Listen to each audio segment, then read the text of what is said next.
विद्यार्थियों, आज हम यूनानी भूगोलवेत्ताओं के भूगोल में योगदान की बात को आगे बढ़ाएंगे।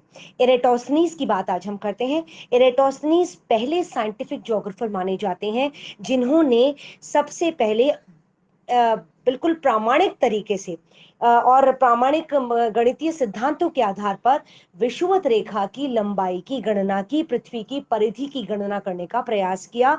ये सबसे बड़ा योगदान एरेटोस्थनीज का माना जाता है भूगोल के क्षेत्र में। और इस जो गणितीय योगदान है, इस गणितीय योगदान को भूगोल के क्षेत्र का में आगे का जो भी वैज्ञानिक अध्ययन हुआ उस संदर्भ में बहुत बड़ा आधार माना जाता है।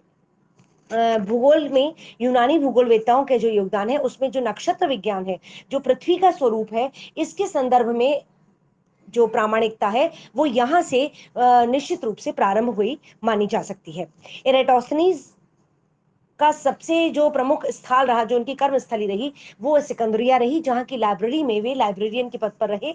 और उस समय में लाइब्रेरियन का यह जो पद था, ये एकेडमिक पदों के स्वरूप में सबसे बड़ा पद था, अकादमिक पद था, जहां पर रहकर उन्होंने अपने अध्ययनों के द्वारा अपने ज्ञान को एक शेप प्रदान की, एक स्वरूप प्रदान किया, एक आकार प्रदान किया।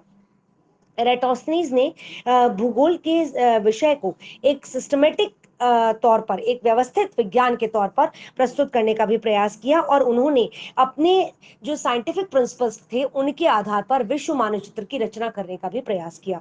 एरेटोस्थनीज के योगदान की जब हम बात करते हैं तो हम पाते हैं कि उन्होंने पृथ्वी की आकृति, पृथ्वी का आकार, पृथ्वी का जो भी कहना चाहिए कि नक्षत्रों के मध्य में जो अंतरिक्ष में जो पृथ्वी की स्थिति है उसके बारे में भी उन्होंने बात की। उन्होंने पृथ्वी को स्फीयर माना, गोलाभ माना और ये माना कि पृथ्वी जो समस्त ब्रह्मांड है उसके केंद्र में है और सारी जो भी नक्षत्र है, जो भी सारे जिसको हम कहेंगे कि सेलेस्टियल बॉडीज जो है वो पृथ्वी के चारों ओर घूमती हैं, परिक्रमा करती हैं। हाँ, सूर्य और चंद्रमा उससे बिल्कुल अलग है। सूर्य और चंद्रमा का जो स्वरूप है, ये जो स्थितियां हैं, या ये कहना चाहिए उनकी जो गतियां हैं, वो इंडिपेंडेंट है, स्वतंत्र है। ये बात उन्होंने कही। उन्होंने जब पृथ्वी को की परिधि को नापने का प्रयास किया तो ये उनके अपने ऑब्जर्वेशंस के आधार पर था और उनके गणितीय ज्ञान के आधार पर प्रस्तुत की हुई जो सिद्धांत था वो था, प्रस्तुत किया हुआ सिद्धांत था। इन्होंने पृथ्वी की पर विषुवत रेखा की जो लंबाई है उसकी गणना बहुत प्रामाणिकता के साथ की और इसके लिए इन्होंने एक यंत्र का आविष्कार किया जिसको इन्होंने नोमोन शब्द दिया। नोमोन नाम के यंत्र के द्वारा, उपकरण के द्वारा इन्होंने पृथ्वी की परिधि की गणना करने का प्रयास किया, अर्थात विषुवत रेखा की लंबाई को नापने का प्रयास किया। इन्होंने इस उद्देश्य के लिए दो अलग अलग ऑब्जर्वेशंस किए, दो अलग अलग प्रेक्षण किए, दो अलग अलग स्थितियों पर, जहां पर उन्होंने दो अलग अलग अवस्थिति पर इन्होंने सूर्य की जो किरणें हैं उनके कोण का और परछाई का आकलन कर कर इस किसी निष्कर्ष पर पहुंचने का प्रयास किया।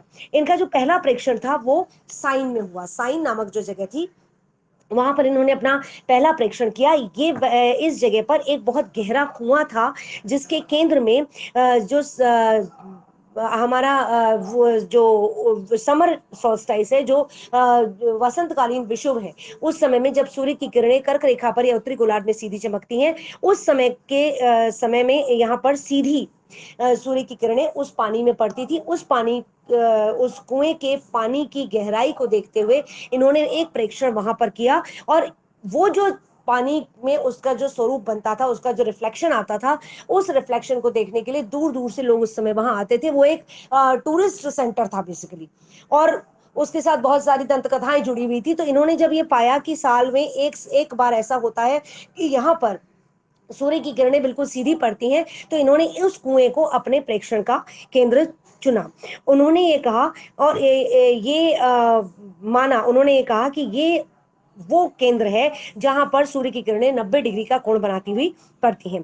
दूसरा जो प्रेक्षण था वो इन्होंने जो सिकंदरिया का म्यूजियम जो था उसके बाहर एक स्मारक स्तंभ था उसका लिया। उन्होंने ये पाया कि उस स्मारक स्तंभ पे भी को उन्होंने नोमोन की तरह यूज किया। बेसिकली उस स्तंभ को उन्होंने नोमोन या उपकरण की तरह यूज किया और उसकी सूर्य की किरणों के कारण पड़ने वाली परछाई के साथ उस स्तंभ को के बीच का जो कोण है उस कोण का मापन करके अपने अध्ययन को आगे बढ़ाने का प्रयास किया।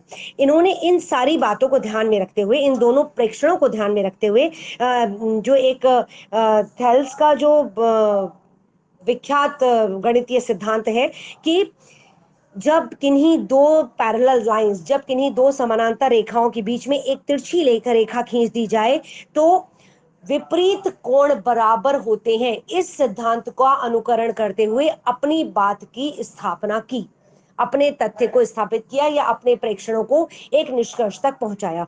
तो इस गणितीय सिद्धांत के आधार पर इन्होंने कहा कि जो पैरेलल लाइंस है, एक तो इन्होंने ये कहा कि जो सूर्य की किरणें साइन पर पड़ती हैं, वो सूर्य की किरणें बिल्कुल सीधी हैं, बिल्कुल वर्टिकल है, 90 डिग्री के कोण पर हैं। उनको इन्होंने माना कि उनको अगर हम और नीचे तक ले जाएं, कुएं से और नीचे तक ले जाएं, तो वो पृथ्वी के केंद्र तक पहुंच सकती हैं। दूसरा इन्होंने माना, दूसरा जो पैरेलल लाइन मानी, जो कि समानांतर रेखा मानी, वो इन्होंने उस स्मारक स्तंभ को माना जो अलेक्जेंड्रिया के म्यूजियम के सामने था। और वो जो सीधा स्तंभ था उसको भी इन्होंने माना कि अगर हम केंद्र में और पृथ्वी के नीचे तक ले जाएं तो वो पृथ्वी के केंद्र तक पहुंच सकती है।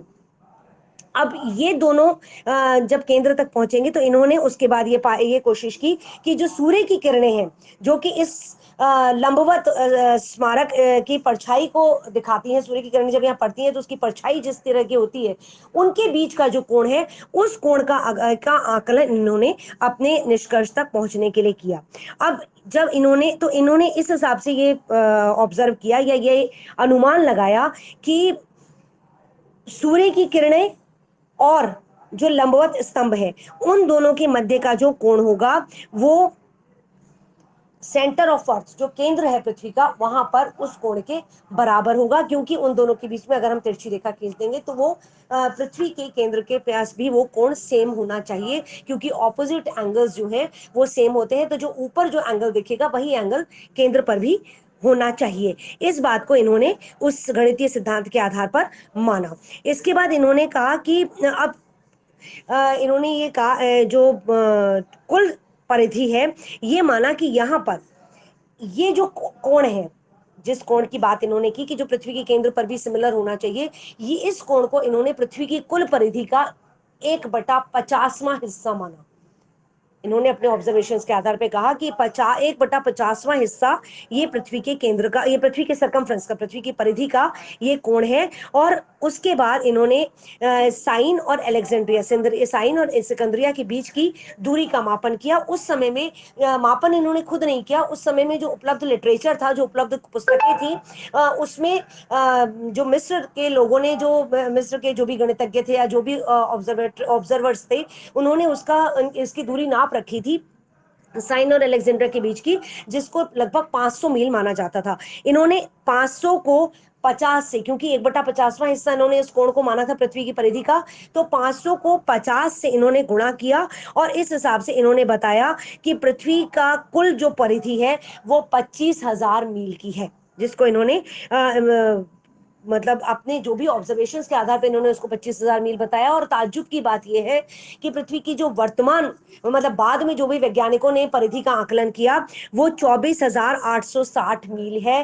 तो जो सच है, उसके जो वास्तविक तथ्य है, उसके बहुत करीब तक एरेटोस्थनीज पहुंच गए थे अपने बहुत साधारण से उपकरण और अपने बहुत साधारण से प्रेक्षण के आधार पर, उस समय के उपलब्ध प्रेक्षण के आधार पर। साधारण मैं इसलिए कह रही हूं क्योंकि उनका उस समय का जो साधारण विज्ञान विकसित था, विज्ञान उतना विकसित नहीं था, उपकरण उतने विकसित नहीं थे, इसके बावजूद इन्होंने अपनी कैलकुलेशंस के आधार पर बहुत सत्य के निकट पहुंच गए। ये इनका बहुत बड़ा योगदान भूगोल के क्षेत्र में माना जा सकता है। अब इसमें ऐसा नहीं है कि ये इसमें थोड़ी बहुत गलतियां रही हैं, लेकिन ये जो थोड़ा बहुत थेरेटिकल जो गलती आई है वो भी इस वजह से है क्योंकि एक कारण तो उसका ये रहा जिसके आधार पर कुछ लोगों ने आलोचना भी की, लेकिन इसके बावजूद सारा भौगोलिक जगत, सारा वैज्ञानिक जगत इस बात के लिए एरेटोस्थनीज का आभारी है कि उन्होंने पृथ्वी की परिधि की गणना लगभग सही की। और खासकर उस समय में जबकि पृथ्वी की परिधि की गणना की ही नहीं जा सकती थी, करना संभव ही नहीं था, और पृथ्वी के संदर्भ में बहुत लिमिटेड ज्ञान अवेलेबल था, उस समय में इन्होंने, एराटोस्थेनीज ने पृथ्वी की परिधि की गणना बिल्कुल सत्य के निकट की, जिसने भूगोल और विज्ञान और खगोल शास्त्र के क्षेत्र में बहुत बड़ी ज्योति दिखलाई आगे के ज्ञान पथ के लिए।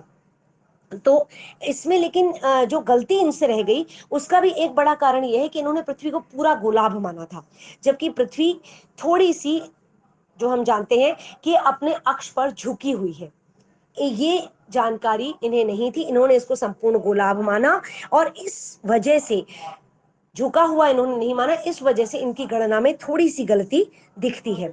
और क्योंकि इस वजह से इन्होंने ये माना कि जितना बड़ा जितनी लंबाई इक्वेटर की है उतनी ही लंबाई प्रधान देशांतर की भी होगी, लेकिन यहाँ थोड़ी सी गलती इनसे हो गई। दूसरी चीज जो इनसे हुई गलती, वो ये था कि इनको जो उपकरण जो था, जिसको इन्होंने नोमोन नाम दिया, ये उतना शुद्ध नहीं था। उतना आधुनिक विज्ञान की दृष्टि से देखा जाए तो उतनी शुद्धता उसके आकलन में नहीं थी। तो यहाँ थोड़ी सी गलती एराटोस्थेनीज से रह गई। इसके अलावा हम ये कह सकते हैं कि दूसरी, इन्होंने जो डिस्टेंस नापा, क्या इन्होंने जो डिस्टेंस माना साइन और अलेक्जेंड्रिया के बीच में, जो उस समय के जो भी उपलब्ध सुविधाएं थी या उपलब्ध तकनीक थी, उस आधार पर वो दूरी नापी गई थी, जो इन्होंने 500 मील बताई, जबकि वास्तव में ये साइन और सिकंदरिया के बीच की, अलेक्जेंड्रिया के बीच की जो दूरी है, वो दूरी 453 मील है। तो थोड़ी सी गलती इस दूरी की वजह से इनकी कैलकुलेशन में हुई। इसके अलावा एक चीज और, इन्होंने जो अपना आकलन किया वो इस आधार पर किया कि इन्होंने ये माना कि अलेक्जेंड्रिया बिल्कुल साइन के उत्तर में है, एग्जैक्टली साइन के उत्तर में है, मतलब साइन और अलेक्जेंड्रिया जो है वो एक सीधी रेखा में है। इसीलिए इन्होंने साइन पर जो केंद्र था उसको, उस पूरे ऑब्लिक को मानते हुए उसको बिल्कुल सीधे में माना कि अलेक्जेंड्रिया का स्तंभ और साइन का कुआं वो पूरा एक रेखा है जो कि पृथ्वी के केंद्र तक जाती है, और दूसरा सूर्य की किरणें जब तिरछी पड़ती हैं अलेक्जेंड्रिया पर तो उसका कोण इससे क्या बनता है, उस आधार पर इन्होंने अपना आकलन करने का प्रयास किया। लेकिन वास्तव में साइन और अलेक्जेंड्रिया एक ही देशांतर पर अवस्थित नहीं है। साइन के 30 डिग्री पश्चिम में अलेक्जेंड्रिया अवस्थित है, तो 3 डिग्री पश्चिम में। तो ये जो 3 डिग्री लॉन्गिट्यूड का, 3 डिग्री देशांतर का जो अंतर आया है, वहां इस वजह से इनकी गणना में, इनके जो कोण का मापन है उसमें थोड़ी सी गलती होने की स्थितियां बनी हैं। इसके अलावा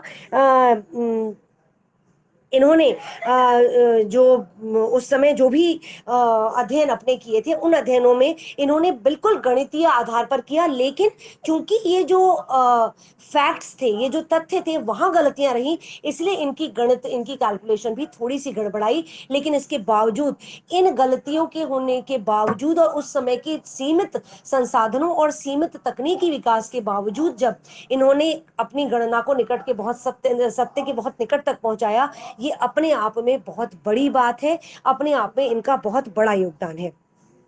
इसके अलावा एराटोस्थेनीज का योगदान, ये तो सबसे बड़ा योगदान इनका भूगोल के क्षेत्र में है ही।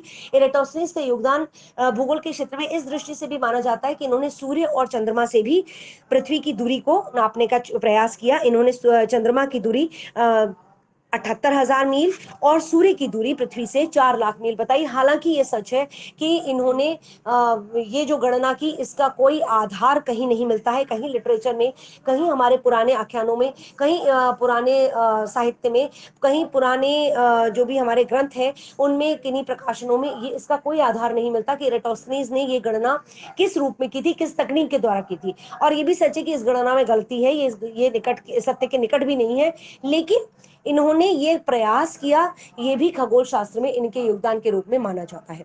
इसके अलावा इन्होंने लैटिट्यूड्स और लॉन्गिट्यूड्स, अक्षांश और देशांतर रेखाओं की रचना करने का भी प्रयास किया, जो वो भी अपने आप में बहुत महत्वपूर्ण है। इसके लिए भी इन्होंने नोमोन की ही मदद ली। इन्होंने अक्षांशों और देशांतर रेखाओं के विकास के साथ साथ, इनके रचना के साथ साथ, जिसके आधार पर इन्होंने चाहा कि विश्व का मानचित्र भी बनाया जाए, उसके लिए इन्होंने नोमोन का प्रयोग करते हुए और अपने उस समय का जो भी ज्ञात विश्व था उसको डिमार्केट करने का, उसको सीमांकित करने का प्रयास किया। इसीलिए इनको जियोडेसी का फादर भी कहा जाता है, इनको उसका पिता भी कहा जाता है। एराटोस्थेनीज का यह भी कहना था कि विश्व का विस्तार पूर्व से पश्चिम ज्यादा है, उत्तर से दक्षिण की तुलना में।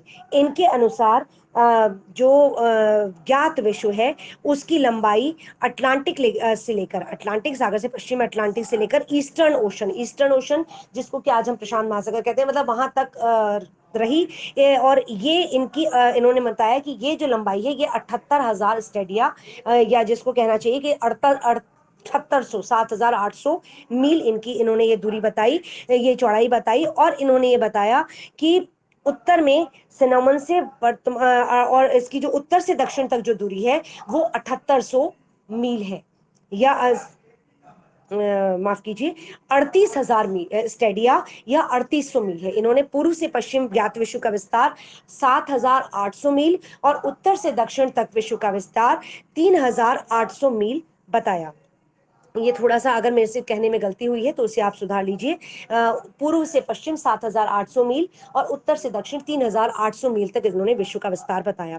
इन्होंने जो भी ज्ञात विश्व था, जो उस समय एशिया और लीबिया का जो स्वरूप था, जो इनसे पहले के विद्वान भी बता चुके थे, उस सारे स्वरूप को भी अपने अध्ययन में इंक्लूड किया और उन सबका ध्यान रखते हुए इन्होंने अपने ज्ञात विश्व के विस्तार को बताने का प्रयास किया। इनको जो भी उस समय तक का ज्ञात विश्व था उसके सारे सिरों की जानकारी थी। इन्होंने लाल सागर के विस्तार को बताने का भी प्रयास किया, जो इन्होंने 900 मील बताया। और इस तरीके से ये जो कि काफी करीब है वास्तविक धरातल से। तो ये सारी चीजें इरेटोस्थनीज ने अपने अध्ययन में दी, जिसके आधार पर हम कह सकते हैं कि इनका न सिर्फ खगोल शास्त्र के क्षेत्र में योगदान रहा बल्कि कार्टोग्राफी के क्षेत्र में इन्होंने ज्ञात विश्व के विस्तार के बारे में भी महत्वपूर्ण योगदान दिया। लैटिट्यूड्स, लॉन्गिट्यूड्स, वर्ल्ड मैप, इन सब की रचना करने का इन्होंने प्रयास किया।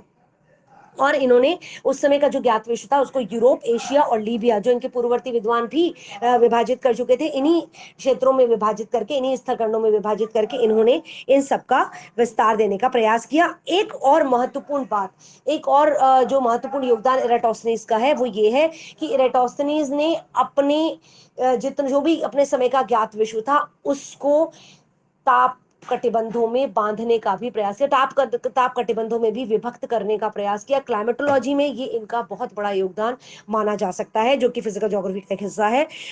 इन्होंने विश्व को 5 जो जलवायु प्रदेश है उनमें बांटा, या जिसको हम कह सकते हैं कि ताप कटिबंधों में बांटा। इन्होंने एक जो जैसे हम आज ट्रॉपिकल कहते हैं, उष्णकटिबंधीय कहते हैं, एक उष्णकटिबंधीय प्रदेश बताया, फिर 2 समशीतोष्ण प्रदेश बताए और 2 शीत प्रदेश बताए। तो ये एक जो वर्तमान में भी हम एक जो मोटे तौर पर ताप कटिबंधों का सीमांकन करते हैं तो इसी रूप में करते हैं, ये स्वरूप इराटोस्थनीज ने भी बताया था, जो इनका बहुत बड़ा योगदान माना जा सकता है फिजिकल ज्योग्राफी में। और इन्होंने ध्रुवों से लेकर इससे जाहिर होता है कि ध्रुवों से लेकर भूमध्य सागर तक के जो टेम्परेचर में जो चेंजेस आ रहे हैं, जो लैटिट्यूड्स के आधार पर जो टेम्परेचर में चेंजेस आ रहे हैं, जो सन की रेस के हिसाब से जो चेंजेस आ रहे हैं, उन सब की जानकारी इराटोस्थनीज को थी, जिसको इन्होंने अपने ज्ञान के साथ, अपने जो प्रेजेंटेशंस हैं उनके साथ इनकॉर्पोरेट किया। तो इराटोस्थनीज के योगदान को भूगोल के क्षेत्र में भुलाया नहीं जा सकता। और जब जब यूनान के विद्वानों की भूगोलवेत्ताओं की बात होगी तब तब हम इराटोस्थनीज के ज्ञान को, उनके योगदान को याद करेंगे। Thank you.